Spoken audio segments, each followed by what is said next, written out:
Regarde son nom, mais tu... Bon, maintenant, faut que je trouve une idée de thème pour l'épisode numéro 3.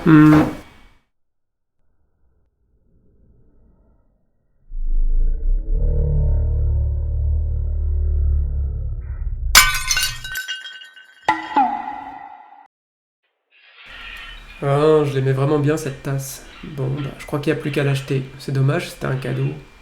Remarque, tout est peut-être pas perdu. Je me rappelle qu'au Japon, il y a ce qu'on appelle le kintsugi.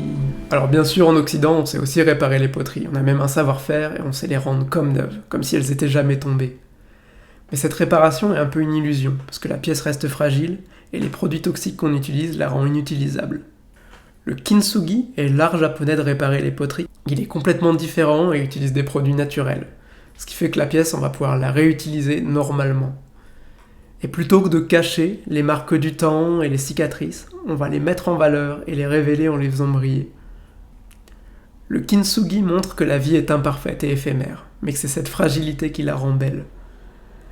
Elle révèle aussi notre capacité à prendre soin, à réparer et à faire renaître les choses.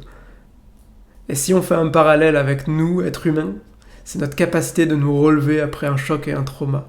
Cette capacité à rebondir, c'est ça qu'on appelle la résilience. Et en kintsugi, on utilise 3 ingrédients, et c'est intéressant. La sève, qui répare, recolle, soude, un peu comme les cicatrices. À ce moment-là, la pièce, elle n'est pas vraiment belle, mais elle fait unité de nouveau, elle tient. Pour moi, le deuxième ingrédient capital, c'est le temps.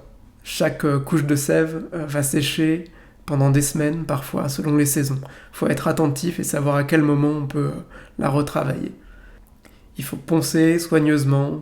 Tout ça demande beaucoup de patience et prend du temps. Des semaines et parfois des mois. Et enfin, on va saupoudrer de l'or ou un métal précieux sur ces cicatrices, sur ces failles. On va les révéler en les sublimant. Et pour moi, ça correspond à notre capacité chez nous, les hommes, à apprendre de nos erreurs et à grandir dans les épreuves. Et finalement, plutôt que de l'avoir jetée, notre pièce, elle va avoir pris de la valeur. Elle va être devenue quelque chose d'unique. Je crois qu'en fait, le kintsugi, il est vraiment à l'image de notre résilience. Il nous montre qu'il ne faut pas se victimiser, ne pas baisser les bras, tout peut se reconstruire, rien n'est jamais perdu. Il faut apprendre à rebondir et rebondir en s'élevant de plus en plus haut. Je crois que notre histoire est dans nos blessures. Elles sont les preuves qu'on a vécues et il faut savoir les regarder positivement et ainsi devenir plus sage et une pièce unique.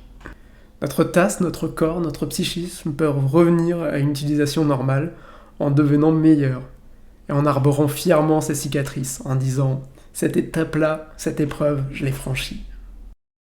Et je tiens enfin à préciser qu'aucune tasse n'a été brutalisée pendant ce tournage.